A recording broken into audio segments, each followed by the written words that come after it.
Plusieurs lignes de la parole mènent à une seule ligne, celle de la vérité éternelle.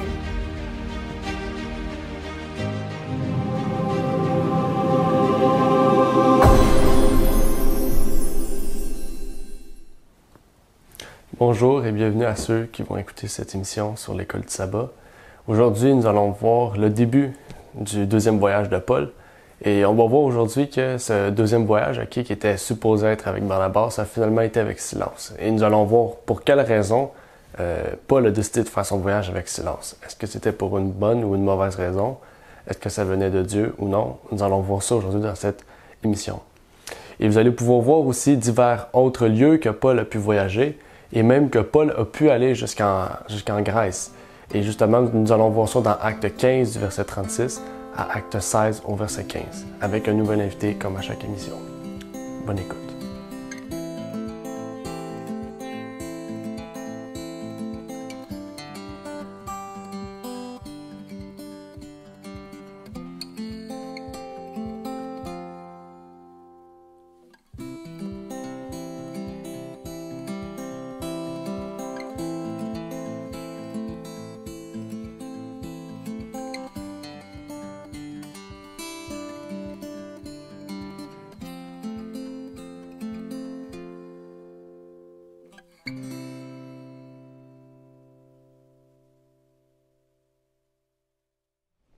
Bonjour à tous. Maintenant, aujourd'hui, nous allons poursuivre avec l'étude de la leçon de l'école du sabbat. Et comme vous avez pu voir dans l'intro, aujourd'hui, la leçon se situe dans Acte 15 du verset 36. Donc, je vous inviterai, si vous voulez, ouvrir votre Bible avec nous dans ce passage-là, ou vous pouvez juste seulement suivre aussi à l'écran ce que nous allons afficher. Et aujourd'hui, comme vous avez pu voir, nous sommes encore avec un autre invité. Que vous avez déjà entendu, mais maintenant, vous allez la voir. Et dans le fond, avant de commencer cette étude, j'aimerais l'inviter à faire une courte prière. Père des cieux, nous te remercions de ce moment que tu permets de nous donner, Père, pour que nous puissions ouvrir dans ta parole et en discerner ce que tu veux que nous comprenions, Père. Nous te demandons pour ton Saint-Esprit afin que nous puissions vraiment discerner ce que tu veux que nous cherchions à comprendre, Père. C'est au nom de ton Fils que nous t'en prions. Amen. Amen. On voit ici que Paul et Barnabas, c'était des gens qui aimaient aller voir les églises. Et on a pu voir ça dans la dernière leçon, que par la suite du conseil, Paul et Barnabas ont refait une visite de toutes les églises par lesquelles ils avaient passé en Syrie. Et on voit aussi que dans cette leçon-là, ils avaient commencé à faire la même chose. Ils faisaient le travail de chaque dirigeant ou personne qui prêche l'Évangile, à savoir d'aller voir les frères et les sœurs qui sont dans la foi, qui sont nouveaux, aller les fortifier, aller leur donner plus de foi, leur permettre de comprendre davantage aussi l'Évangile. Mais on voit aussi qu'au début du deuxième voyage, Paul et Barnabas ont eu une chicane, on pourrait dire une dispute, parce que Barnabas il voulait que son cousin, Jean ou Marc, ou Jean-Marc selon les versions de Bible, il voulait qu'il revienne dans le ministère, mais Paul ne voulait pas, puisque Paul a vu que Jean-Marc les avait abandonnés auparavant quand ils ont quitté l'île de Chypre pour retourner à Jérusalem. Et donc Paul ne voulait pas quelqu'un qui abandonnait facilement, qui était découragé facilement. Et on voit que Barnabas lui a décidé de partir, de retourner sur son île de naissance, à Chypre, avec son cousin, pour aller continuer à prêcher l'Évangile, à faire son travail de son côté. Mais pourtant, il y a une question aussi qu'on pourrait se poser, c'est qui Paul a décidé de prendre? Qu'est-ce que Paul a fait par la suite que Barnabas est parti? Après, comme sa séparation avec Barnabas, mais en fait, Acte 15, verset 40 répond vraiment à la question. Ça dit comme ça: Paul fit choix de Silas et partit recommandé par les frères à la grâce du Seigneur. Ça veut dire qu'il a pris Silas comme maintenant un nouveau compagnon de voyage pour continuer vraiment son œuvre évangélique. OK. Et ça nous pourrait nous poser aussi une autre question qu'on a vue un peu la dernière fois, dans la dernière leçon. On a vu que Jude n'était pas resté à Antioche, mais que Silas, lui, avait resté. Pourquoi Silas avait décidé de rester et pas Jude? Vraiment, pour répondre à ta question, Silas était une personne que que quand on lisait dans les esprits de prophétie, j'ai pu comprendre que c'était vraiment une personne qui jouissait du don de l'esprit de prophétie. Fait on peut voir que c'était vraiment une personne que Dieu avait choisie, bien que c'est vrai que Paul a choisi Silas, mais on peut comprendre qu'il y avait vraiment la main de Dieu derrière ça pour ce choix. Moi, c'est comme ça que je l'avais vu. C'est pas n'importe qui, vraiment, mais ça a été bien choisi dans ce sens-là. Oui, c'est ça qu'on voit, que Silas avait l'esprit de prophétie, et que ça, on a vu ça aussi dans la Bible auparavant, que Jude aussi l'avait. Puis on voit aussi dans la note 3, quand vous lisez bien la note 3, on voit que Silas avait décidé de rester parce que Paul l'avait recommandé à rester. Dans le fond, Silas a fait le choix de rester, mais Paul a dit « Je te recommande de rester puisque je vois que tu as un tact, une facilité de parler avec les païens, une facilité de parler avec les Juifs. Dans le fond, une facilité de parler avec tout le monde, plus que Jude. Donc, je te recommande de rester. » Silas a décidé de rester, dans le fond, par la recommandation de Paul. Donc, on pourrait dire, OK, Paul avait pas prévu de choisir Silas, mais avait prévu que Silas reste ici. On pourrait dire peut-être pour veiller sur les gens qui sont là ou les alentours. Et finalement, Paul il a décidé de le prendre puisque Barnabas est parti. Et on voit que les deux ensemble ont décidé de parcourir la Cilicie et la Syrie. C'est deux régions qu'on a vues auparavant, donc on ne va pas faire un retour là-dessus. Et pour nous aujourd'hui, est-ce qu'on a des moyens pour renforcer la foi des chrétiens? Puisqu'on voit qu'eux, faisaient de ville en ville pour renforcer la foi des chrétiens. Est-ce que nous, aujourd'hui, on a un travail, on a quelque chose qui pourrait faciliter, dans un sens, le fait de renforcer la foi des chrétiens, des nouveaux convertis ou même des chrétiens qui sont déjà établis depuis longtemps? Dans ce sens-là, moi, je me suis dit, on n'a pas nécessairement quelque chose comme eux, mais on a des outils qui nous permettent de faire en sorte que vraiment ce soit propagé comme nous. L'avantage qu'on a, c'est Internet, c'en est un. Tout ce qui est relaté aux messages, email, ça c'est un des points que nous, on a, que eux, ils n'avaient pas. Mais on a aussi le face-à-face, mais surtout avec les circonstances dans lesquelles on est présentement, le face-à-face est un peu plus limité, restreint à cause des lois, mais on a quand même ce contact-là avec ces gens, puis je trouve que c'est l'avantage qu'on a, au moins on n'a pas à se déplacer d'un pays, d'un continent à l'autre, comme Paul voyageait beaucoup à l'époque. Oui, c'est vrai. C'est vrai. Et dans le fond, moi, j'avais d'autres choses. Dans le fond, tu as apporté d'autres choses que je n'avais pas apportées. J'avais parlé, dans le fond, des livres, moi aussi, que les livres, c'est un moyen facile de renforcer la foi des personnes. Star White, elle dit dans The Counsel to the Writer and Editor, à la page 180, elle dit « Le livre doit être le moyen de donner rapidement au monde la lumière sacrée de la vérité actuelle. Les publications qui sortent aujourd'hui de nos presses doivent être de nature à renforcer chaque épingle et pilier de la foi qui a été établie par la parole de Dieu et par les révélations de son esprit. » Donc, ici, elle parle que les livres doivent être vraiment basés sur les piliers de la foi, mais dans le fond aussi, c'est le fait que les gens, mais qui lisent ces livres-là, ils vont comprendre plus qu'est-ce que la foi, ils vont comprendre plus c'est quoi les 7 piliers de la foi, pour mieux justement fortifier leur foi, puisque quand on a une meilleure compréhension, on a une foi plus forte, plus solide, puisque la vérité, c'est qu'est-ce qui renforce justement la foi. Et il y a aussi l'école du sabbat, elle dit « Lorsque les jeunes femmes et hommes sont sobres d'esprit et cultivent la piété et la dévotion, ils laissent leur lumière briller pour les autres. Et il y aura une force vitale dans l'Église. Il serait bon de réserver 1 heure pour l'étude de la Bible et de laisser les jeunes, qu'ils soient convertis ou non, se rassembler pour prier et pour parler de leur expérience. Les jeunes devraient avoir la possibilité d'exprimer leurs sentiments. Il serait bon d'avoir un leader judicieux, choisi au départ, qui parlera peu et encouragera beaucoup, en laissant tomber un mot de temps en temps pour aider et renforcer les jeunes au début de leur expérience religieuse. Après qu'ils ont eu une petite expérience, laissez l'un d'entre eux prendre la direction, puis un autre, et de cette façon, laissez les travailleurs être éduqués de manière à rencontrer l'approbation de Dieu. Donc ici, on voit que c'est plus l'école du sabbat pour les jeunes hommes et femmes, donc ça pourrait s'agir de nous, mais ça peut être pour n'importe qui. Dans le fond, n'importe quelle personne qui fait l'école du sabbat, c'est un moyen de renforcer sa foi, puisqu'on étudie la parole de Dieu, puis ça nous apporte aussi une meilleure compréhension justement des piliers de la foi, d'autres choses. Et un dernier que j'avais marqué aussi, c'est par la prière. Elle dit aussi dans The Prayer, à la page 178, « Mais la prière qui est rendue publique à toute la famille et au voisinage n'est pas une prière secrète. Même si on le pense, on n'en reçoit pas la force divine.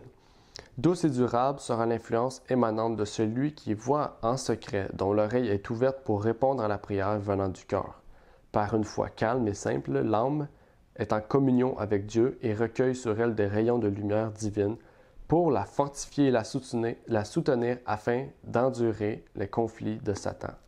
Dieu est notre tour de force. » Et on voit vraiment que la prière, c'est vraiment le centre de la foi chrétienne. Dans le fond, que oui, on a beau faire l'école de sabbat, on a beau étudier la parole, mais si on n'a pas un contact entre nous et Dieu, on ne pourra jamais fortifier, avoir une force et avoir un soutien vital, on pourrait dire, pour notre foi. Donc, on pourrait prendre l'exemple de Jésus, dans le fond, que Jésus, oui, parlait de la parole, il pouvait faire des prédications chaque jour aux gens, mais qu'est-ce qui faisait en sorte qu'il pouvait continuer à faire ce travail-là? C'était la prière. Chaque jour, il n'allait pas en public prier, il allait vraiment tout seul. Donc ça, c'est vraiment une prière secrète, dans le sens que chacun dans notre chambre ou chacun dans une pièce où on est tout seul, on peut prendre le temps de prier pour justement, on pourrait dire, ressourcer notre être de l'Esprit de Dieu ou même de pouvoir soutenir justement les conflits que Satan nous met justement dans notre vie. Et est-ce que tu avais d'autres choses à rajouter pour cette question? Non, vraiment, c'était un peu tout. Et dans le fond, tu as apporté qu'est-ce que moi, j'ai pas apporté? Ouais, moi, j'ai été plus avec notre, je pourrais dire, notre génération de jeunes, je pourrais dire, mais on s'entend, les livres, c'est vrai, ils sont malheureusement tous presque dans nos téléphones, dans nous aussi, mais vraiment, c'est ce qui fait en sorte qu'on est comme plus unis ensemble quand on fait les études avec les gens, Internet, YouTube, Facebook. Je trouve que ça, c'est des bons moyens qui font en sorte que ça crée une petite union. Oui. Et dans le fond, si on continue dans la leçon, on voit que Paul est retourné à Derbe et à Lystre. Dans le fond, c'est des villes aussi qu'on avait vues justement quand Paul a été lapidé. Et justement, il y a un point ici qui va être intéressant à voir, c'est que quand il retourne dans ces villes-là, il trouve Timothée. Dans le fond, on avait parlé un peu auparavant dans des notes, mais ici on voit que ça va être une personne qui va devenir importante pour Paul, puisqu'on le voit dans la Bible. Paul a écrit 2 lettres à Timothée. Puis dans la présentation, on voit à quel point c'était. Il le présentait comme si c'était son fils aussi. C'était une personne chère pour lui. Oui, c'est effectivement. Et ici, j'ai une question, c'est qu'est-ce qu'on sait sur Timothée? Parce qu'on n'en parle pas beaucoup dans la leçon, mais ça serait intéressant de pouvoir faire un portrait. Oui, de fouiller un petit peu plus sur sa personne. Dans la Bible, j'ai pu voir dans le verset 1 que c'était une personne qui avait un père grec, une mère juive. Que aussi, à cause dans le verset 2, quand il dit qu'on fait... dans le verset 2, ça dit que tes frères rendaient de lui de bons témoignages. On peut prendre de ça que c'était une personne... Tu sais, c'était pas une mauvaise personne qui avait comme, je dirais, le cœur juste à la bonne place, qui faisait les trucs... Sinon, ils auraient dit, non, écoutez, cette personne... Timothée, c'est pas une bonne personne, éloigne-toi, Paul. Dans le verset 3, on peut comprendre qu'il n'était pas circoncis à cause que... C'est suite à la rencontre de Paul que c'était amené à lui. Dans les esprits de prophétie, j'ai pu comprendre que c'était une personne qui avait quand même grandi avec la parole de Dieu. Je veux dire que c'était pas une personne qui avait grandi dans le monde. Il connaissait les règles, les lois, je veux dire, comment ça fonctionnait. Puis de ça, c'était dans le Conquérant Pacifique à la page 182, paragraphe 4, que c'était une personne qui avait l'amour de Dieu, la crainte de Dieu. C'est le portrait limité que j'ai de lui. Peut-être que tu as plus d'éléments à apporter. Oui, mais tu as apporté un bon portrait, puisque juste avec ce que tu as dit, on peut déjà voir pourquoi pourquoi Luc prend le temps d'en parler dans Actes, puisque peut-être que Luc, si ça n'aurait pas été une bonne personne, Timothée, mais Luc n'aurait pas pris le temps de le préciser, sûrement. Et aussi, le fait que tu parles que sa mère est juive et grecque, on montre que c'est pas on pourrait dire un vrai juif, entre guillemets, mais c'est presque... Moitié-moitié. On pourrait dire que c'est presque un juif helléniste, dans le sens, mais... ouais, c'est ça. Et on voit aussi, c'est pour ça aussi qu'il n'a pas été circoncis, puisque les Juifs, OK, c'était une coutume plus juive de fait de circoncire leur enfant, et les Grecs, non. Donc, vu que son père est grec, OK, si sa mère a été juive, si son père aurait été juif, ça aurait été peut-être différent. Mais vu que son père est grec, on sait que c'est le père, OK, qui a, on pourrait dire, l'autorité familiale. Donc, c'est pour ça qu'il sûrement qu'il n'a pas été circoncis. Et comme tu as pu le dire, justement, il a fait, les frères disaient de lui d'un bon témoignage. Donc, ça veut dire que c'était une personne qui avait quand même une bonne foi, qui avait un certain, on pourrait dire, pas un degré, mais une certaine connaissance biblique, puis qui apportait un bon côté aux autres personnes. Et aussi qui s'est converti, si on lit la note, il s'est converti par la suite de son premier voyage à Lystre, dans le fond, puis même qui a vu la lapidation de Paul. Et aussi, c'était un des premiers de cette ville-là à être chrétien. Et on sait aussi que malgré que sa famille ce soit un des seuls qui était chrétien à l'époque, donc c'est peut-être il y a 2 ans, son dernier voyage, on voit que le fait que ce soit un des seuls de la ville qui soit chrétien, ça montre que ses parents ont dû l'éduquer lui-même. Ils n'ont pas pu l'envoyer peut-être à l'école. Oui. Donc, c'est une étude qu'il a faite lui-même, ses parents, sa mère surtout, l'a éduqué dans la religion, lui a montré l'Ancien Testament, comment être un bon servant pour Christ, pour Dieu surtout, et pour Christ par la suite, et plusieurs autres choses sûrement. Et justement, c'est le fait aussi que ce soit un bon témoignage, ça montre que sa foi était sûrement plus grande que la plupart des gens, puisque le fait que toute la ville et même la région, on pourrait dire, de la Pisidie, justement, où Lystre et toutes ces choses-là étaient, ça montre que malgré que tout le monde soit païen, que lui soit chrétien, puis que les gens, après la suite, qui sont devenus chrétiens, ont eu un bon témoignage de lui, ça montre que c'était vraiment un chrétien de foi. Je veux dire, par exemple, un chrétien qui aurait un bon témoignage à Jérusalem, ça serait différent, puisque il est dans un milieu juif, où il y a Dieu, où déjà il y a un milieu, on pourrait dire, une base de foi, tandis que là, il vit dans un milieu païen, où il n'y a personne de chrétien, puis lui, il est tout seul, il est jeune en plus, c'est vrai. Puis c'est un bon témoignage. C'est un bon point, pour vrai, j'avais pas pensé ça. Et justement, c'est ça on pourrait dire qui est étonnant, et c'est pour ça que Luc prend la peine de le marquer dans Actes aussi. Et on peut même voir que Timothée, ça signifie qui adore ou honore Dieu. Dans le fond, on voit que son nom signifie vraiment sa personne. Puisque, dans le fond, on pourrait dire que toute sa vie, il a honoré Dieu, puis qu'il a adoré Dieu. Et Sir White explique dans Conquérant Pacifique, qui est un livre qu'on devrait lire en même temps que de cette leçon-là, en fait, que toutes les leçons d'Actes, parce que c'est la référence, vraiment. C'est ensemble. Oui.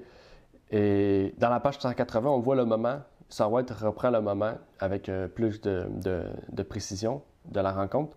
Elle dit « À Lystre, Paul retrouva Timothée qui avait assisté à sa lapidation. L'impression que cette scène avait produite alors sur l'esprit du jeune homme grandissait avec le temps, si bien qu'il finissait par être convaincu qu'il devait se consacrer entièrement au ministère. Son cœur était uni à celui de Paul, et il désirait vivement collaborer avec lui dans sa tâche quand l'occasion s'en présenterait. » Donc, l'occasion s'en présentait dans Acte 15, justement quand Paul est retourné pour la 2e fois à cette ville-là. Et j'ai un autre texte de Sir White ici qui explique « Le père de Timothée était grec et sa mère juive. On enseigna au jeune garçon les saintes écritures dès sa plus tendre enfance. » Qu'est-ce que tu as pu parler tantôt? La religion professée par les siens était profonde et éclairée. La foi que sa mère et sa grand-mère attachaient aux oracles sacrés lui rappelaient constamment les bénédictions que le Seigneur accorde à celui qui accomplit sa volonté. La parole de Dieu servit de règle et à l'éducation que ces 2 saintes femmes donnèrent à Timothée. Donc, on voit que c'est même pas son père, c'est sa grand-mère et sa mère. Dans le fond, les 2 personnes qui étaient juives, logiquement. Et le côté grec, on pourrait dire qu'il a un peu bafoué ces choses-là, sûrement, puisque Sir White n'en parle pas et la Bible n'en parle pas. Elle continue en disant « Celui-ci puisa dans les leçons, ainsi inculqué une telle force spirituelle que son langage et sa conduite demeurèrent à l'abri de toutes les mauvaises influences qui l'environnaient. » C'est donc l'éducation familiale, éducation familiale et pas scolaire, qui avait contribué avec l'aide du Seigneur à préparer ce jeune homme à assumer les responsabilités de sa future tâche. Amen. Tu vois, je l'avais lu pourtant ce passage, mais maintenant que je le relis, je le vois comme complètement sous un autre angle. Le fait surtout quand on parle sa mère et sa grand-mère, on voit vraiment qu'il y a de génération en génération. Puis on comprend que c'est pas juste sa mère, c'est sûr sa mère l'a appris de quelque part et que sa grand-mère l'a appris de quelque part pour que lui, finalement, il puisse avoir ses enseignements et qu'il puisse grandir avec. Ouais. L'éducation à la maison, on voit dans ça l'importance de ça. Surtout dans un milieu païen. Un milieu chrétien, c'est différent. On peut voir dans l'époque des pionniers, justement, qui avaient construit des écoles pour l'éducation. On voit que là, il y avait une éducation scolaire, mais il y avait spirituelle en même temps. C'est ça. Mais là, ici, ils n'ont pas la chance de... N'oubliez pas, c'est un milieu païen. Donc, les écoles sont païennes. Tout est grec aussi, donc ils apprennent les divinités grecques. Tout est... Ouais, c'est ça. Tout est païen. Tout ce qui est faux... faux contre la parole de Dieu aussi. Ouais. Mais on peut voir ce qui est intéressant, c'est que Timothée était jeune quand même. Donc, il a vraiment pris les paroles que sa mère lui a enseignées. Et puis, avec ça, vraiment, il a pu avoir, je pourrais dire, l'esprit de discernement, à savoir ce qui est bien de ne pas faire et ce qui est bien de ne pas faire. Ce qui a fini à faire que les gens ont rendu un bon témoignage à lui, qui lui a ramené dans les mains de Paul. Dieu fait bien les choses. Oui. Et justement, même qu'on voit que Paul a pris la peine de le circoncire, OK? Ben, Timothée. Et on pourrait se dire, OK, pourquoi il a fait ça? Puisque, dans le fond, la leçon d'avant, on a vu que c'était pas nécessaire de le faire circoncire. Pourquoi Paul a pris la peine? Et quand vous lisez la note de la leçon, OK, reliée à la question, on comprend mieux. Mais justement, c'est une question qu'on peut se poser pareil. OK, malgré la note, on peut quand même se poser la question. Et dans le fond, j'aimerais aussi te poser la question, puisque peut-être tu vas apporter d'autres choses de plus que la note. Pour quelle raison Timothée, dans le fond, il a été circoncis? En fait, je suis vraiment contente que tu me poses cette question parce que c'est quelque chose qui m'avait chicoté un peu. Je me demandais, mais pourquoi? En fait, moi, j'ai expliqué dans le fond la première opinion que j'ai eue de ça. Ça ne veut pas dire qu'elle est nécessairement bonne. Donc, on sait qu'il a une mère juive et un père grec et normalement, comme on sait, il a une mère juive et un père grec. Donc, comme on sait, le père, normalement, a l'autorité sur la famille, OK? Mais on sait que, aussi, dans le passage, ça disait que... Dans le verset 3... Paul voulut l'emmener avec lui et l'ayant pris, il le circoncit à cause des Juifs qui étaient dans ces lieux-là, car tous savaient que son père était grec. Donc là, je me suis dit, OK, à cause des Juifs, parce qu'on sait normalement pour les Juifs, la circoncision, c'est comme tellement important, c'est comme voire salutaire. Si tu n'es pas circoncis, tu ne seras pas sauvé, tu comprends?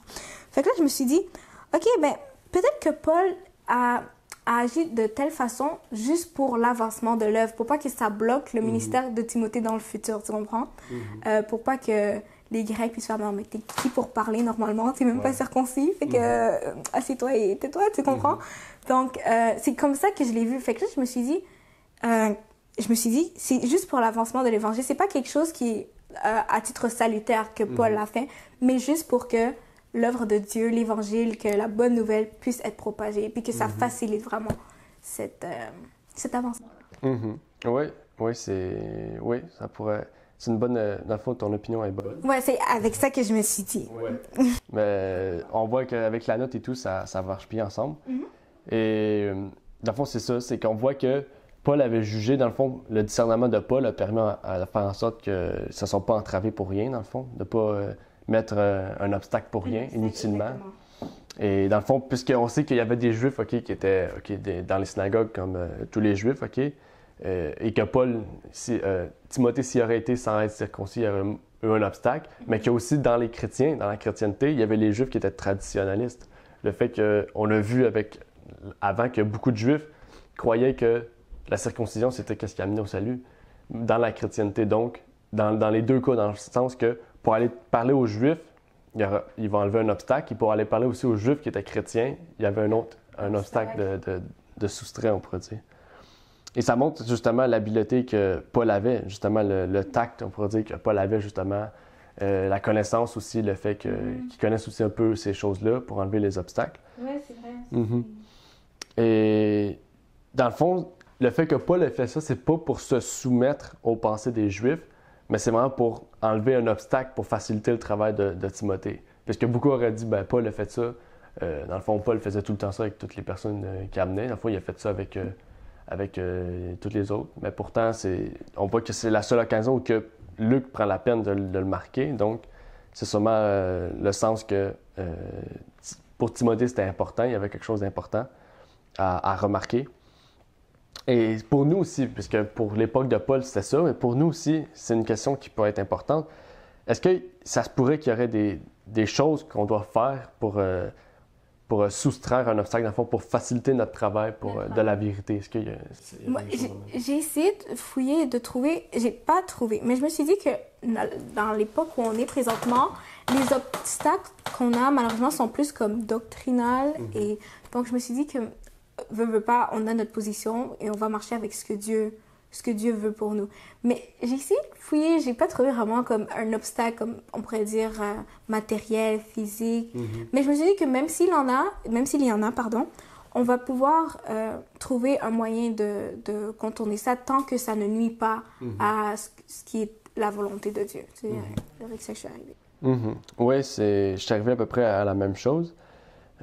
Pour faciliter le travail, OK, éliminer dans le fond des obstacles possibles, OK, on dit des obstacles possibles. Ça se pourrait bien, OK, qu'on ait à faire certains trucs qui ne sont pas, OK, nécessairement bibliques, on pourrait dire nécessaires, comme dans le fond, je sais pas, on va chez des Juifs, puis quelqu'un n'est pas circoncis, mais on pourrait prendre la chance de le circoncire. C'est pas biblique le fait de le circoncire, c'est pas biblique, mais c'est pas anti-biblique dans le sens que ça contredit pas la Bible non plus.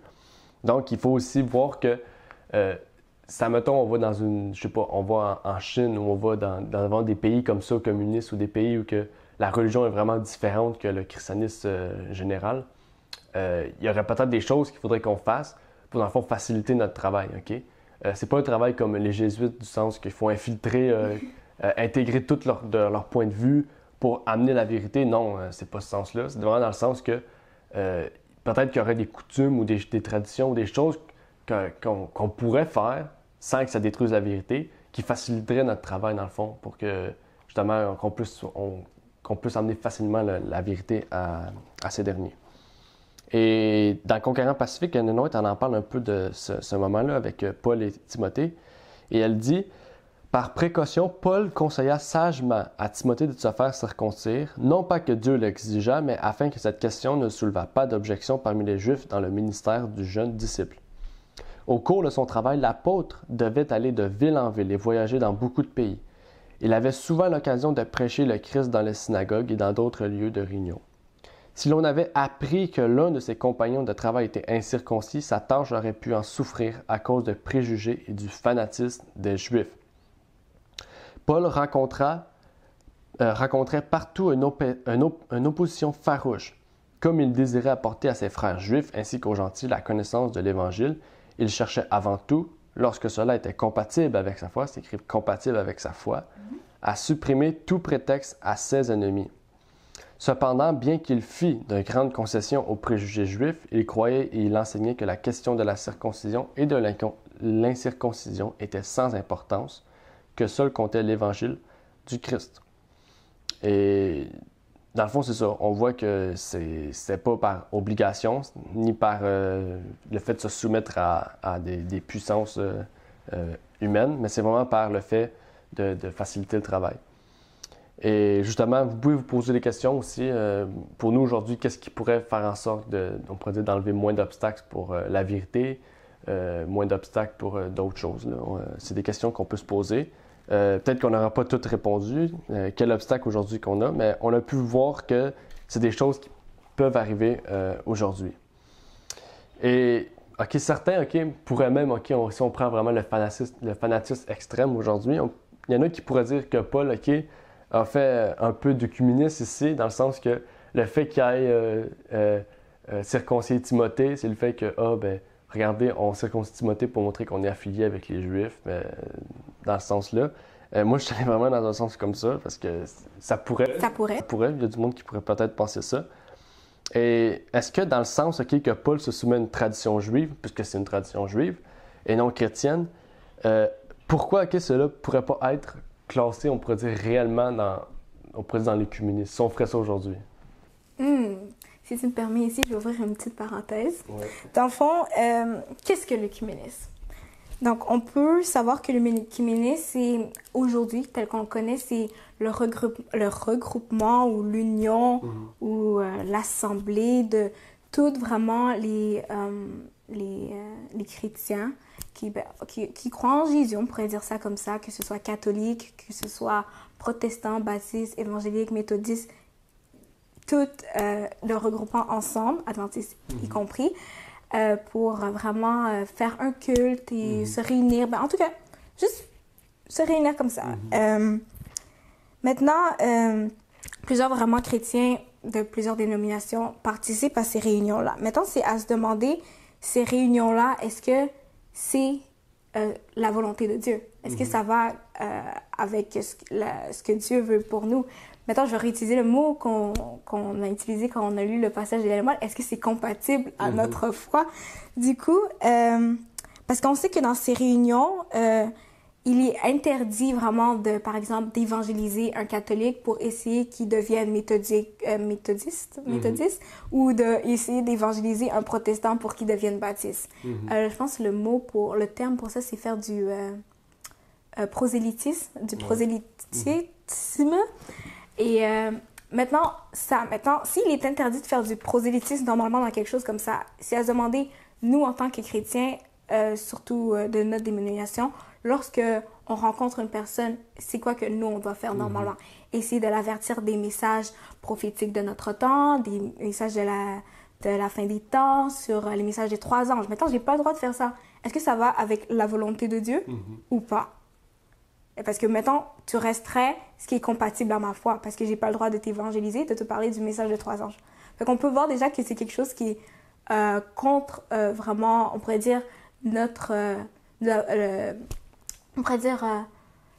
mission sur Terre à nous, parce que c'est ce qu'on est censé faire en tant qu'adventiste, préparer les gens, les avertir de la venue du Christ, mais aussi les événements du temps de la fin concernant la marque de la bête, l'image de la bête, le nombre de la bête.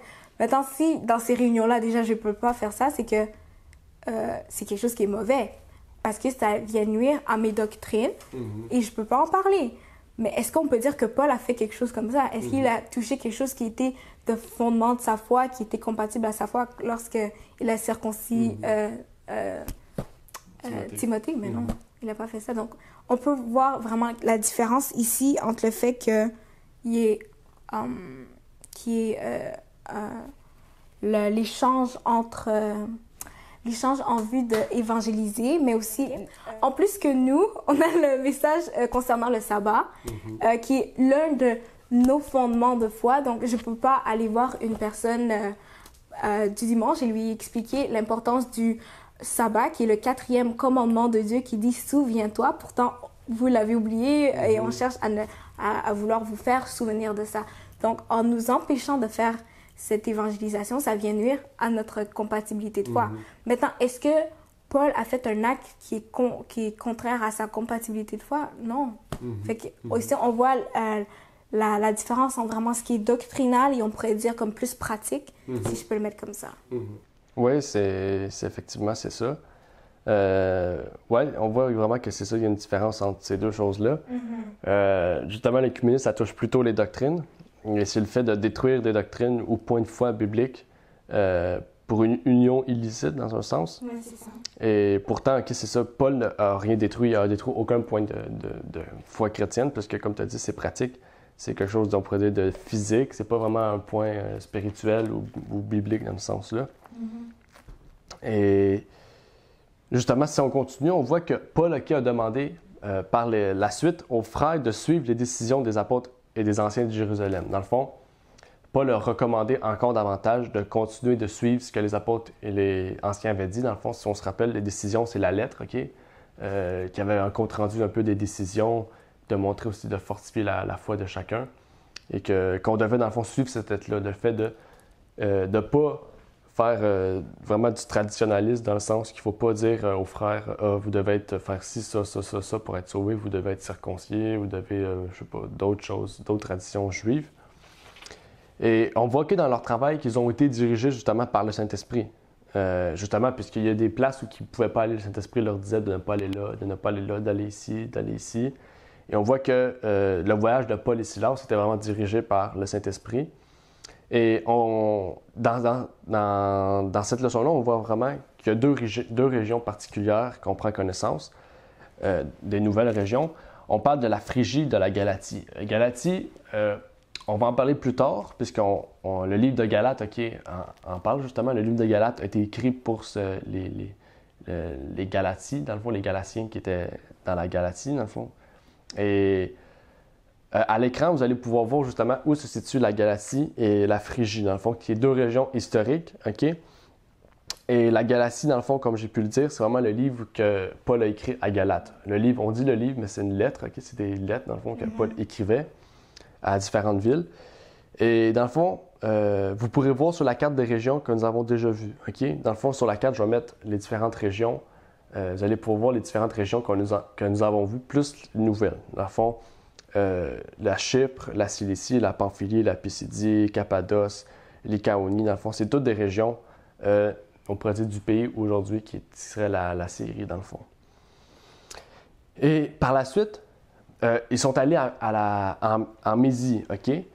Mais l'Esprit ne leur a pas permis d'aller dans la région d'à côté. Dans le fond, ils sont restés à la Mésie, mais dans le fond, Dieu ne leur a pas permis d'aller dans l'autre région d'à côté.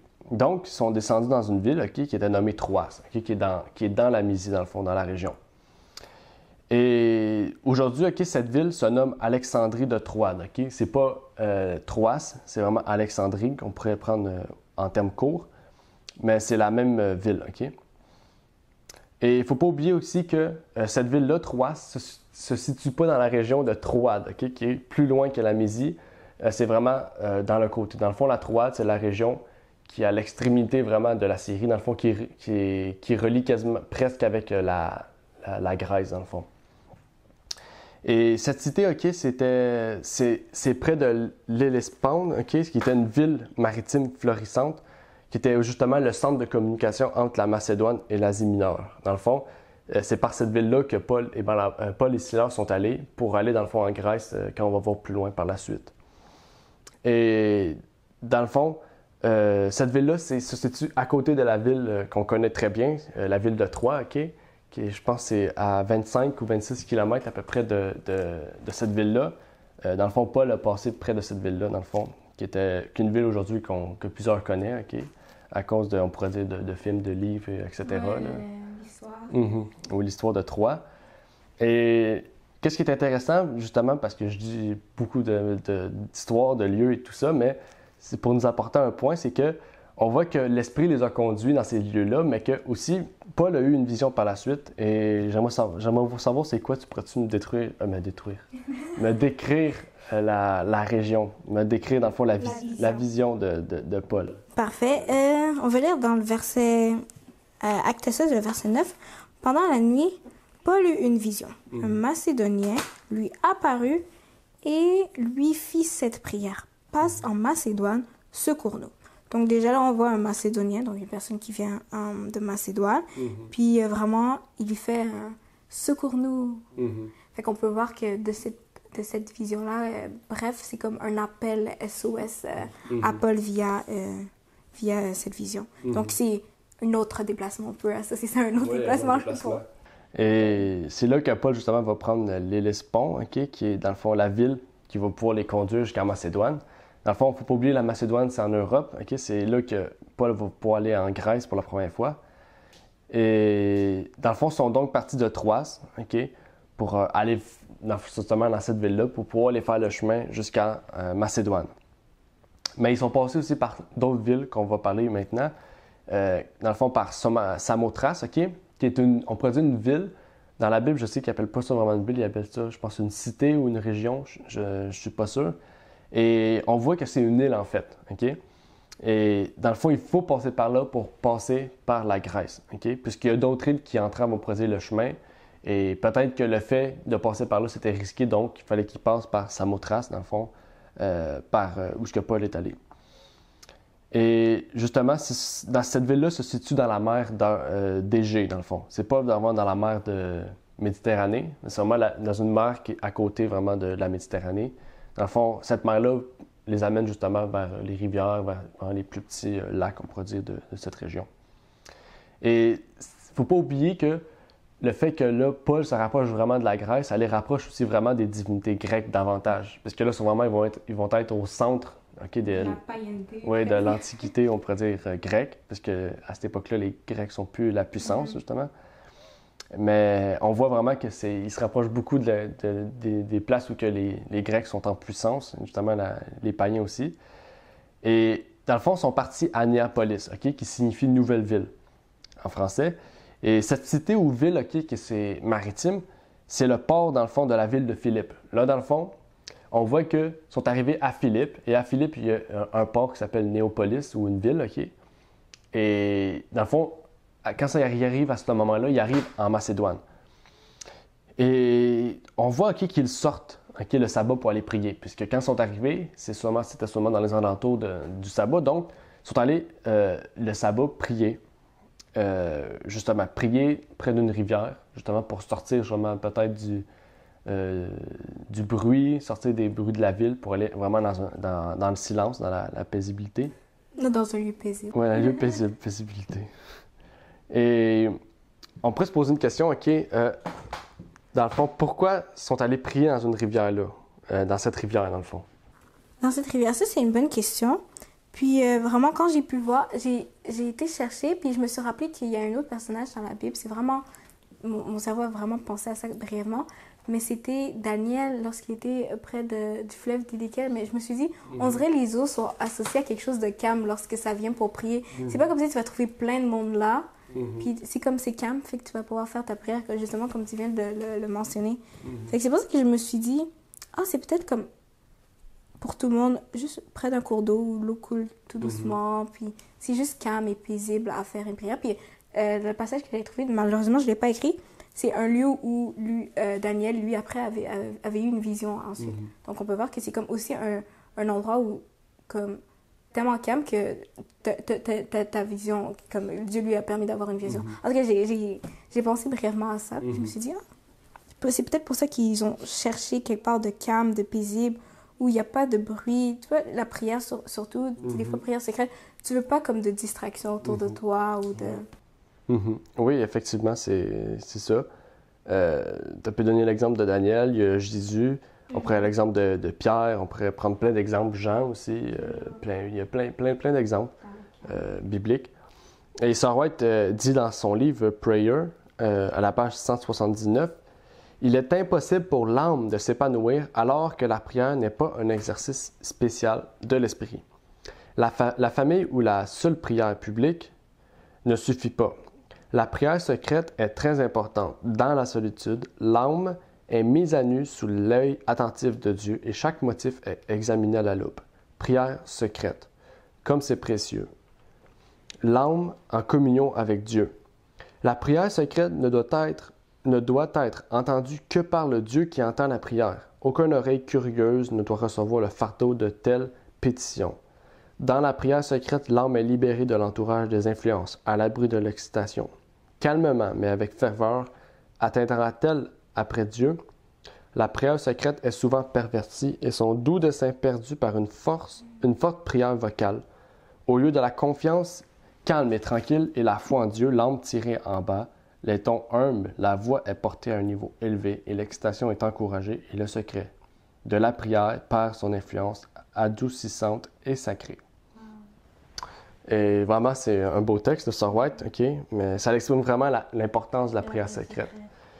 Et justement, aussi le fait qu'ils sont allés dans cette rivière-là le jour du sabbat, ils ont pu trouver justement une femme qui s'appelle Lydie, qui est justement la première, elle et sa famille, à avoir accepté le message de vérité à Philippe, dans le fond en Grèce, on pourrait dire même.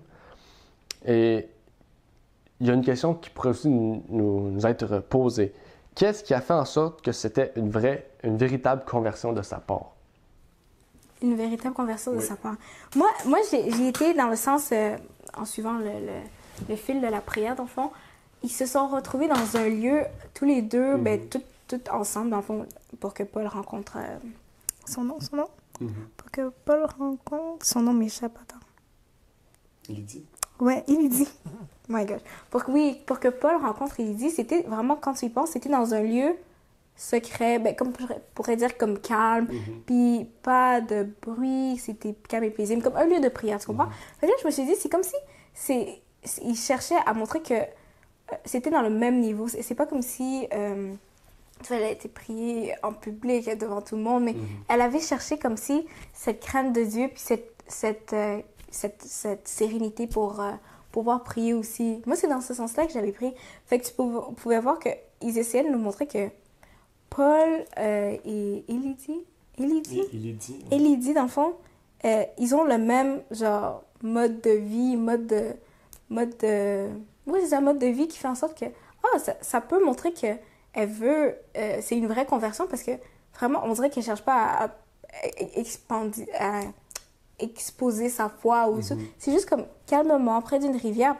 Puis c'est ça. Moi, c'est comme ça que je l'avais vu personnellement. Même niveau, crainte de Dieu. En plus, je pense que c'est ce qu'on avait lu dans les esprits de prophétie, ce qu'il disait de Élydie. Oui, et on voit aussi que c'est à peu près quelque chose qui résume, on peut dire qu'il nous rappelle aussi Corneille, puisque Corneille avait la crainte du Seigneur, et elle aussi, elle avait la crainte du Seigneur. OK? Que justement, c'était quelque chose d'important, puisque le fait d'avoir la crainte du Seigneur, c'est le fait d'avoir du respect du Seigneur, et quand tu crains le Seigneur, tu suis ce qu'il ordonne aussi. Et il ne faut pas oublier aussi que Paul, Silas, Timothée et Luc, puisqu'à ce moment-là, si vous lisez les notes, on voit que Luc, à un moment dans le livre des Actes, il change de pronom. Il ne parle plus de « il », il parle de « nous ». Et dans le fond, ça montre que Luc était présent à ce moment-là. Donc, les quatre, dans le fond, Paul, Silas, Timothée et Luc, ils l'ont jugé fidèle devant Dieu. Donc, elle avait la crainte, mais aussi les disciples, on pourrait dire, ont approuvé vraiment, dans le fond, la crainte, et dans le fond, ils l'ont baptisé. Oui, c'est au verset 14. J'ai dit que c'était dans les esprits de prophétie, mais c'est au verset 14. J'ai mélangé... Dans le fond, c'est Acte 16, verset 14. Verset 14, quand ça dit « était une femme craignant Dieu et elle l'écoutait ». Je sais, ouais, c'est ça. C'est pas les esprits de prophétie, je me suis trompée. OK, c'est bon. Est-ce que, dans le fond, moi, j'ai fini, dans le fond, tout ce que j'avais prévu. Est-ce que tu voulais rajouter un commentaire? Moi, je voulais juste rajouter quelque chose. C'est vraiment bref, mais c'était au sujet genre de l'œcuménisme, parce que je trouvais que c'était super bien que tu aies ramené vraiment la question sur ça.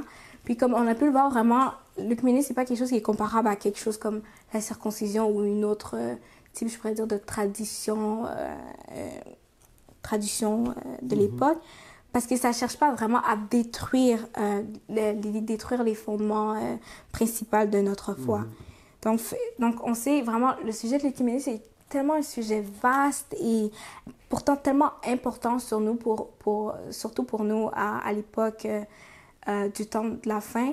Fait que c'est juste une invitation que je vous fais vraiment à vraiment fouiller là-dessus pour pas que vous ayez votre propre opinion dessus, mais c'est pas juste comme... C'est sûr que l'œcuménisme, vous allez voir qu'il y a ses avantages à ça, puis il y a ses inconvénients, puis que, mais s'il y a plus d'avantages, peut-être que ça peut être une bonne affaire, mais c'est pas comme ça que ça fonctionne. C'est pas moi, est-ce que je le vois comme étant quelque chose de bon? Est-ce que Dieu le caractérise comme quelque chose de bon? Est-ce que, avec mes lunettes, on pourrait dire chrétienne, est-ce que je vois que c'est quelque chose qui ferait la volonté de Dieu? Puis avec ça, on peut vraiment voir que c'est quelque chose qui ne l'est pas, qui va à l'encontre vraiment de ce que Dieu veut pour son peuple, surtout si vous préparez pour la venue de son Fils. Donc, c'est juste une invitation que je vous fais vraiment à faire vos recherches dessus et à essayer de chercher à comprendre vraiment les enjeux que ce système, cette affaire vraiment emmène à notre génération. C'est une bonne invitation qu'on doit voir, qu'on doit étudier aussi. Et dans le fond, on pourrait aussi prier sur ça, là-dessus. Donc, vu que je fais la prière finale, je vais pouvoir prier aussi là-dessus en ce moment. Notre Père est aux cieux, j'aimerais te prier, Seigneur, pour que tu puisses justement nous éclairer, Seigneur, sur ta parole, que tu puisses nous montrer le vrai du faux, Seigneur, que tu puisses nous permettre d'avoir seulement la vérité, Seigneur, comme fondement, et que tu puisses aussi nous montrer qu'il y a des choses, des mouvements, Seigneur, et des personnes aussi qui veulent justement détruire le fondement du christianisme, Seigneur, que ce soit par l'œcuménisme, que ce soit par tout autre moyen, Seigneur. Donc, permets que nous puissions comprendre et que nous puissions voir, Seigneur, ce qui détruit, Seigneur, ces fondements-là. Que tu puisses nous permettre d'avoir le discernement, de oindre nos yeux, Seigneur, du colère et de nous permettre d'avoir ton esprit pour que nous puissions discerner le bien du mal, Seigneur. Et je te prie de nous protéger, nous, Seigneur, qui étudions ta parole et qui nous cherchons, Seigneur, ta vérité comme un trésor caché, Seigneur, et que tu puisses aussi protéger les auditeurs, Seigneur, qui écouteront cette parole, Seigneur, ce partage. Et que tu puisses les protéger, que tu puisses les continuer de les bénir, Seigneur, dans tout ce que tu entreprends, Seigneur, dans leur vie. Je te prie au nom de ton Fils Jésus-Christ. Amen. Amen. Merci d'avoir écouté cette vidéo. Pour plus de contenu, abonnez-vous sur notre site Internet. Il est également possible pour vous de nous suivre sur notre page Facebook et de nous contacter par email.